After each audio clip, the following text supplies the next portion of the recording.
So, know any good stories to pass the time? What kind of story? I don't know. Mother always had stories. Weren't you told any when you were a boy? There was a man I knew of long ago. His stories were brief and purposeful. Sounds fun. Do you remember any? There was one that concerned a hare and a tortoise. Like the witch's house? Unlikely. So what happens? They wager on a race between them. The hare is too confident of victory and foolish, while the tortoise is steady and disciplined. The tortoise wins. You haven't told a lot of stories, have you? Got another story? One more. There was a horse. The horse sought vengeance upon his enemy, a stag. But he could not kill the stag alone. The horse met a man, a hunter, and made a deal. He took the man's bit and bridle and allowed him to ride in a saddle on his back. Together, they killed the stag, and the horse tasted victory. But the hunter would not release the horse and made a slave of him. So getting revenge cost him his freedom. Hope it was worth it. It was not. Do we have time for another story? A short one. There was a tale of a frog. His pond had dried up, so the frog and his son left to find a new home. They found a well. The son saw the water and made to jump in, but the father stopped him.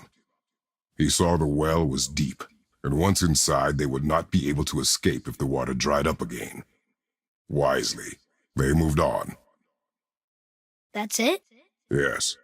That's really not a story. If the son jumped in, it would be a story. Then he would be trapped and starve while the father watched helplessly.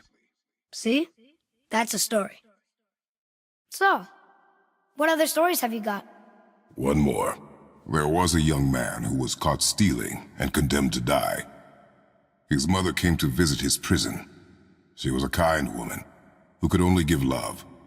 But her son, the thief, met her with rage and bit off her ear. What? Why?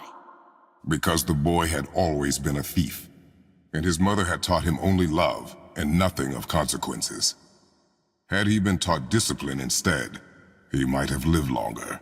Sure, but her ear, that's not right.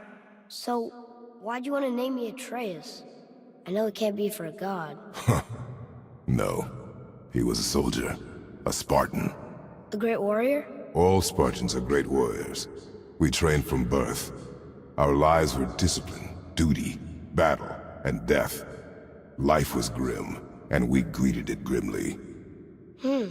But Atreus of Sparta was unlike the rest of us.